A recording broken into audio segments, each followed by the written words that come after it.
Today's review unit was sent to me by Blisstyle Electronics. Blisstyle Electronics has been one of the largest peripheral importers of BD, with each of them having long-term support and being available to all range of gamers and users. Today's Thunderobot ML903 mouse is available at them for only 6500 BDT, so why not grab this mouse and some other things from them. And now onto the video. Thunderobot. This brand might be a new name to a lot of you still, and same with the mouse space, but so far my research goes, they have been one of the top PC peripherals manufacturers of China. Today's Thunderobot ML903 is also one of the few. The box of this mouse seems to have a very premium vibe to it. To open the box, they have a pull tab, which is a neat yet convenient detail. Opening the box, at first we get a promotional sticker, then a user manual with the details. After that, we get a cable, which is black color braided Type-C to A cable with a very premium feel.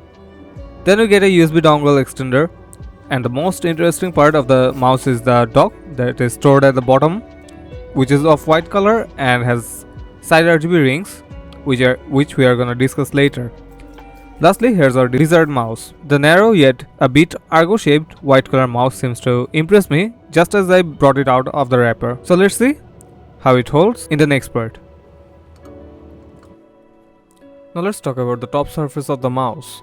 The mouse comes in a textured grainy surface, not like matte finish like the typical mouse. This makes it have a more of a firm grip with the hand, and at the same time this will result in having a really dirty mouse sooner than expected, as the dust will get clogged for the textured surface. So it's advised to use grip tape on the mouse, and on the both sides of the mouse there are honeycomb like indentation, which even though looks like rubber coating is actually directly carved on the mouse shell. This does help in gripping the mouse more firmly. For the shape of the mouse, it's a quite big mouse with the dimension of being 124 on length, almost 40 mm on the height, and 3.7 mm in width. The dimension doesn't speak about the shape though. The mouse is closer to the shape of 𝐁𝐫𝐴 Superlight, but the middle curve is bit inside the mouse, making the middle curve quite narrow, but this didn't affect me during my usage. And as the typical Argo mouse shape, the right side of the mouse is inclined to the left, having a better fit with the hand curve. From the front side, this is much more noticeable. The middle hump of the mouse is on the flatter side, unlike the 𝐁𝐫𝐴.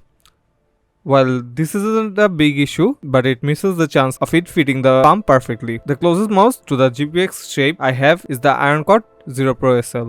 Here you can see the difference in hump and the bottom edge of the ML903 having a steeper inclination. If we go to the yellow shape, here you can see the similarity of the two mice. They are almost identical with some minor differences, but compared to 𝐁𝐫𝐚𝐧𝐜𝐴 Atlantis, the 𝐁𝐫𝐴 is wider than this significantly, and 𝐁𝐫𝐴 has more curved hump.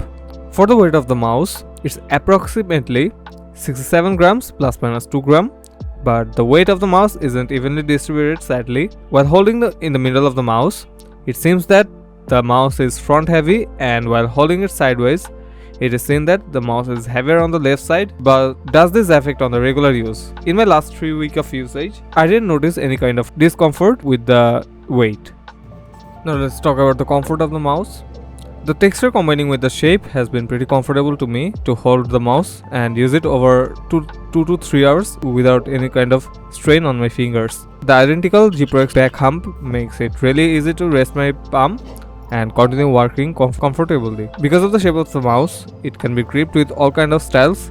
You can grip it using claw or fingertip grip like me, or even palm grip for more comfort. And the side ridges help the fingers to have firmer grip on the mouse. Then regarding the skates, the mouse comes with standard PTFE feet, which almost every mouse comes, and is nothing special.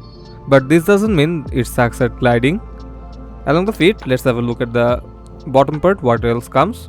There are two switches, among which one of which helps in changing the modes, and another of the switch is the DPI switch, since there is no button on the upside. And below them there is the 2.4 GHz USB dongle, which supports 1 kHz. And now here's the gliding test. I'm using the EasyPad control pad, which is made in Bangladesh and is slightly coarse than the X-ray control pad. Here you can see the mouse glides perfectly and lets me have equal control over it.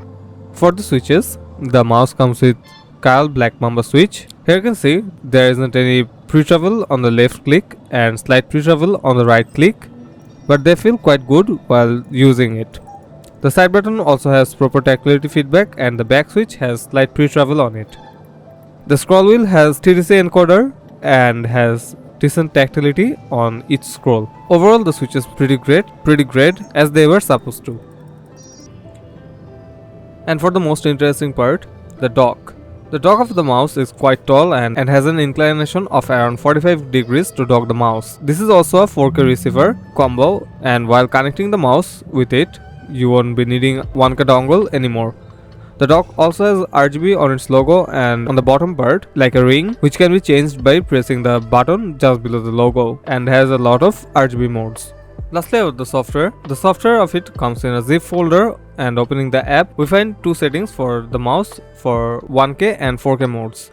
They both have identical features, just 4K mode has higher polling rate option. The function of the software is pretty much self-explanatory, and the options to customize the debounce time and the load distance is a very neat feature to have to customize the mouse properly.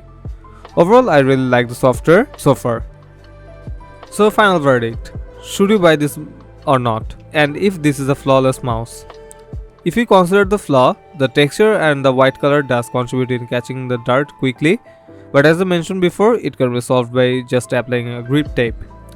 In my testing, there was a bit of connectivity issue when the mouse seems not to respond even though being connected with both the dongle and the dock, and it gets solved after restarting the PC. This thing happened only twice over the 3 weeks of usage and might be missing a firmware update. Without that, the mouse is pretty much flawless, and I have been enjoying this as my daily driver for the past weeks. Hope you guys liked the video, and if you liked it, do subscribe and give a like.